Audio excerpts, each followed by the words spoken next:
Guys, good morning, Radhe Radhe. बड़ों में tower की बहू को नमस्कार, छोटों को खूब सारा प्यार। तो स्वागत है फिर से आपका अपने चैनल टावा की बहू में। आप लोग कैसे हैं? हम लोग बहुत बढ़िया हैं। तो गाइस, एक नए दिन के साथ एक नए व्लॉग में आप सभी का स्वागत है। और ये व्लॉग ना कल वाले व्लॉग की कंटिन्यू, मतलब उसी का कंटिन्यू करके मैंने बनाया है। तो जैसे आपको पता है कि कल बनी थी नारी हमारे घर में, तो ना मुझे वो पसंद नहीं है। मैंने उस वाले ब्लॉग में भी बोला था कि मुझे ना बिल्कुल पसंद नहीं है, मुझे उसकी स्मेल ही बहुत अजीब सी लगती है, तो मैं नहीं खा सकती थी।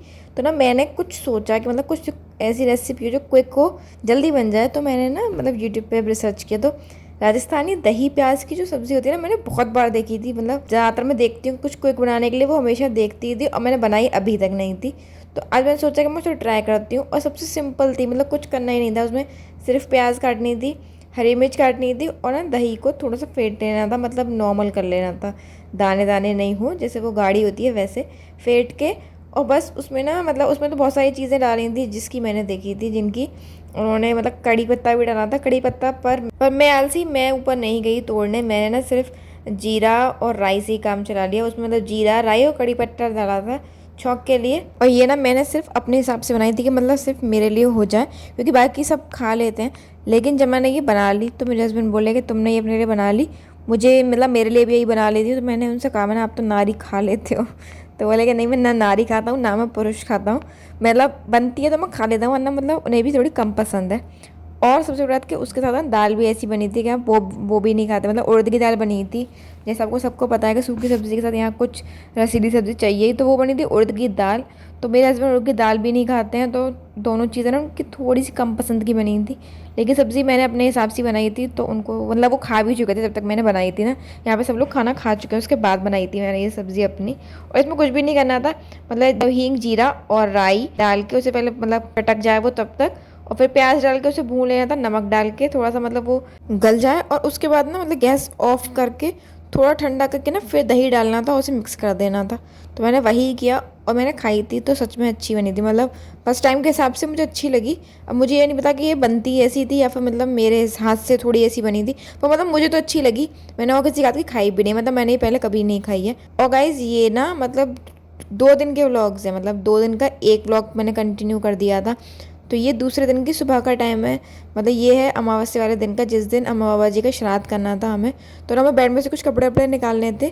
तो यहाँ पे आपको मेरी बेड देख के ही समझ में आ गया होगा कि मेरे दर्द मतलब कितना अपनी चरम सीमा पे है इस टाइम मेरा दर्द।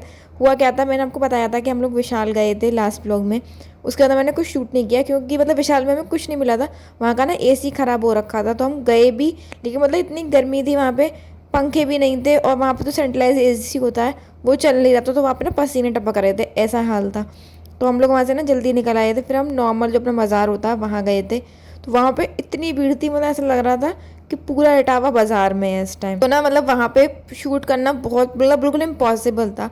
और मेरे से मतलब मैं गलती नहीं कहूँगी, पता नहीं क्यों मेरे से ये भूल हो जाती है, मैं जानबूझ के नहीं करती। और इस बात तो मतलब मुझे लगा भी नहीं था, इतनी छोटी सी चीज़ से इतना दर्द नहीं हो सकता।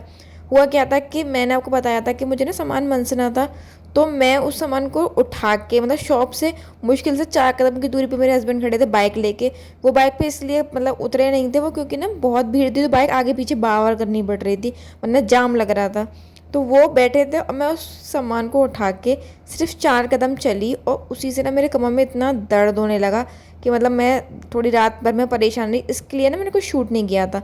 तो ये सुबह का व्लॉग है। तो मैंने बेल्ट इसीलिए लगा रखा, क्योंकि मैंने काम किया था, झाड़ू पोछा वगैरह किया था। और यहाँ पे अब मैं होंगी तैयार, मतलब मैं नहाने जा रही थी। तो ना मैं साड़ी निकाल रही थी अपने लिए। तो मेरी साड़ियाँ ज़्यादातर ना बेड में ही रखी रहती हैं, और आज मेरा ये साड़ी पहनने का मन था। ये साड़ी मुझे दी थी मेरी ताई जी ने, जो मैंने गाँव वाली आपकी अपनी ताई जी दिखाई थी, लकी की मम्मी, उनने।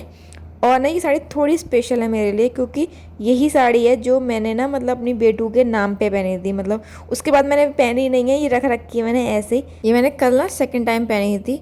ये ना साड़ी बहुत अच्छी है, मतलब बहुत हल्की है, आप बहुत आराम से पहन सकते हो उसे। और इसमें एक गड़बड़ है, ये थोड़ी ना कहते हैं सरक नहीं है। मतलब वैसे तो वो पिन लग जाती है साड़ी, लेकिन जो सर पे पल्ला होता है उसमें थोड़ी दिक्कत होती है, तो बार बार ना वो गिरता है।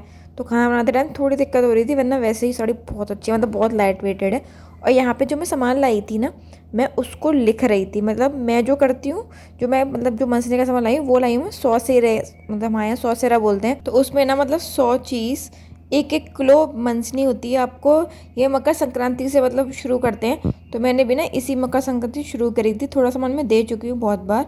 और आज मैंने सोचा था कि जो मतलब आएंगे पंडित जी, वो मतलब वैसे ना ताई जी और ताऊ जी हैं, वो खाने आएंगे। और आपने देखा होगा फिर मेरे साथ एक हादसा होते होते बच गया। और आज तो ना मैं बहुत ज़्यादा डर गई थी, क्योंकि तेल ना ही बिल्कुल खौलता हुआ था, और जिस हिसाब से मेरा हाथ लगा था ना उस हिसाब से पूरी कढ़ाई को मेरे ऊपर आना था। लेकिन मैंने ना अपने हस्बैंड को बताया है ये, क्योंकि जैसे अब मैं खड़ी थी तभी थोड़ी देर बाद मेरे हस्बैंड आए थे, तो मतलब वो कहने लगे क्या हो गया। तो मैंने बताया, तो बोले कि अम्मा बाबा का खाना बना रही थी, उन्हीं ने ना बचा लिया। मैंने कहा हाँ, ये अम्मा बाबा का आशीर्वाद है, जो मतलब कुछ हुआ नहीं, क्योंकि हाथ इतनी तेज़ लगा था कि गैस भी ना अपने आप बंद हो गई थी। आपने देखा होगा मैंने गैस का नॉब भी बंद किया था, क्योंकि अपने आप ही ना बंद हो गई थी। पर मतलब कुछ हुआ नहीं, थोड़ी सी छींटें आई थी, मतलब जैसे वो हिला था करछुली, तो उससे थोड़ी सी छींटें आई थी, लेकिन मैंने ना जली नहीं ज़्यादा। और यहाँ पे ये मैं ना अम्मा पापा की मतलब जो थाली जाती है वो मैं लगा के दे चुकी थी अपने हस्बैंड को, मेरे हस्बैंड दे आए थे। और यहाँ पे जो ताऊ जी ताई जी आएंगे उनका मतलब मैं खाना लगाऊंगी।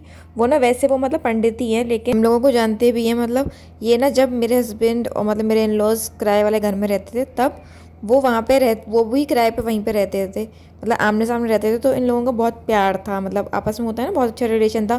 फिर उनका घर बन गया, वो अपने घर में चले गए, इनका घर बन गया, ये अपने घर में आ गए, तो थोड़े दूर हो गए। लेकिन अभी भी हमारा बॉन्ड बहुत अच्छा है। आपको याद होगा जो तब मेरे से पुराने जुड़े होंगे उनको याद होगा कि जो मेरा होली वाला व्लॉग था स्टार्टिंग में मैंने डाला था, उसमें जो भैया वगैरह आए थे वो मतलब ताऊ जी ताई जी के ही बेटे थे, वो आए थे। तो मतलब हर बार ना अम्मा बाबा जी का श्राद्ध खाने ताई जी और ताऊ जी ही आते हैं, तो वही आए थे। और मैंने ना सोचा था कि उन्हीं को मतलब जो भी सौसेरा का सामान है मैं दे दूँगी, तो मैंने उनको दिया भी। और मैं आपको दिखाऊंगी कि ताई जी मतलब इतनी खुश हो गई थी, और वो ना मुझसे कह भी रही थी कि मतलब मैं ना हमेशा याद रखूँगी कि मतलब मेरे हस्बैंड का नाम लेके कि इसकी बहू ने मुझे ये सामान दिया था। और यहाँ पे ये मैंने सारी सेट कर दी है सारी। और खाने में आज बनी थी आलू मटर की सब्ज़ी, मतलब आलू मटर टमाटर, आलू गोभी की सब्ज़ी, रायता और खीर, पूरी और कचौड़ी। सब्ज़ी वगैरह तो एज़ यूजुअल माँ ने बनाई थी, मतलब माँ ने बनाया था सब। बस बाद में मैंने पूरी कचौड़ी वगैरह सेकी थी, बाकी सारा काम किया था मैंने। मतलब आज तो सादा बनी थी सब्ज़ियाँ, क्योंकि मतलब इसमें प्याज लहसुन तो कुछ पड़ता नहीं है, नॉर्मल हिंग जीरे से छुकी थी सब्ज़ी। लेकिन ना ऐसा होता है ना कि मतलब झाड़ू पोछा वगैरह हमारा थोड़ा घर मतलब वैसे बड़ा ही कहना चाहिए। झाड़ू पोछा जब लगाते हैं तो कमर में दर्द हो जाता है, तो इसका मतलब वो बड़ा ही है। तो झाड़ू पोछा वगैरह मैंने कर लिया था। तो माँ ना जल्दी से उठ के सबसे पहले वहाँ नहा के और बस खाने बनाने लगी थी, बाकी सारा काम मैंने संभाल लिया था। और यहाँ पे ना मैं ताई जी के पैर छूने आई थी, मतलब खाना पीना उन लोगों ने खा लिया था जब वो लोग आए थे, तो मैं खाना बना रही थी, तो ना फिर मैं इसलिए पैर छूने गई नहीं थी बीच में। तो जब उन लोगों ने खाना खा लिया तो मैं हाथ धो के आराम से उनके पैर छूने गई। और ताऊ जी और डैडी ना बाहर बैठे थे, तो मैं उनके पैर बाहर ही छुआई थी। उसके बाद मैंने सोचा, मतलब ताई जी ने मुझसे यहाँ पे ये कह रही थी कि बउआ तुम भी खा लो, बहुत लेट हो गई हो। तो जो सौसेरा वाला सामान था ना वो मैंने अभी मनसा नहीं था, तो मैंने सारा सामान यहाँ पे मतलब मनस दिया है। मैंने ना सामान तो ये आपको ज़्यादा दिखेगा, मैं आधा ताई जी को दे दूँगी, आधा एक और चाचा जी हैं, तो मैं ना उनको मतलब पहुंचा दूंगी। बाद में डैडी या मेरे हस्बैंड दे आएंगे, तो मैंने आधा तो सामान कर दिया था। इसमें ना मतलब ऐसा नहीं कि मैं वो कह रही हूँ, लेकिन इसमें होता है कि एक सोना और एक चांदी की चीज़ भी मतलब मनसनी चाहिए।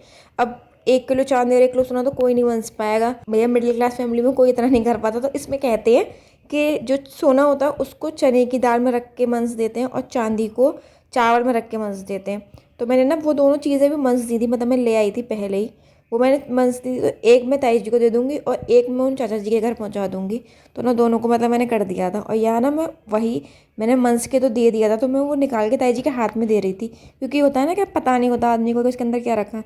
तो वो सामान फिर उसी हिसाब से, क्योंकि मैंने दाल चावल ये सब चीज़ें बताई थी कि घर गृहस्थी का सामान है, तो वो उस हिसाब से रखती। तो मैंने उनके हाथ में निकाल के दे दिया था, तो वो ना देख के बहुत खुश हुई थी। मैं सच में कह रही थी, वो मतलब यहाँ की भाषा में बोल रही थी, मुझे तो समझ में ही नहीं आया। फिर मैंने ना माँ से कहा, मैंने माँ ताई जी कह क्या रही हैं। उन्होंने कोई एक शब्द बोला था, उसका मतलब मुझे पता ही नहीं था, और मुझे अब वो शब्द याद भी नहीं। उन्होंने मतलब कुछ अलग वर्ड बोला था। तो मैंने माँ से पूछा, मैंने माँ ये क्या मतलब है। तो बोली कि मतलब ये कहना चाह रही हैं कि मरे पीछे तक याद रखूँगी। जैसे हम लोग कहते हैं ना कि मैं मतलब जब तक मैं जीऊँगी जब तक इस बात को याद रखूँगी, तो उन्होंने उसका कुछ अलग वर्ड बोला था। और यहाँ पे मैंने भी खाना नहीं खाया है, उससे पहले मैंने सोचा कि ये बर्तन ना बहुत ज़्यादा हो गए, तो मैं बर्तन वगैरह मैं साफ़ कर देती हूँ। ताई जी वगैरह जा चुके थे, तो मैंने बर्तन साफ़ करने लगी। और आपको दुपट्टा देख के समझ में आ गया होगा, क्योंकि ये ना मतलब पल्लू रुक ही नहीं रहा था, बाबा गिरा था और डैडी घूम रहे थे, तो बर्तन की वजह से वो हाथ गंदे हो रहे थे, बार बार ना साड़ी गंदी हो रही थी मेरी, तो मैंने इसलिए ये दुपट्टा डाल लिया है। और गाइस इसी के साथ आज पितृपक्ष ख़त्म होते हैं। हमारे सारे बड़े बूढ़े अम्मा बाबा जो भी थे वो सब अपने अपने दोबारा जा चुके हैं। अब वो अगले साल आएंगे हमसे मिलने, लेकिन उससे पहले आएंगी मैया। तो अब करते हैं माँ के आने की तैयारी। तो इस वीडियो को रखते हैं यहीं तक। अगर मेरी वीडियो अच्छी लगे तो इसे लाइक कीजिएगा, चैनल को सब्सक्राइब कीजिएगा और कमेंट ज़रूर कीजिएगा।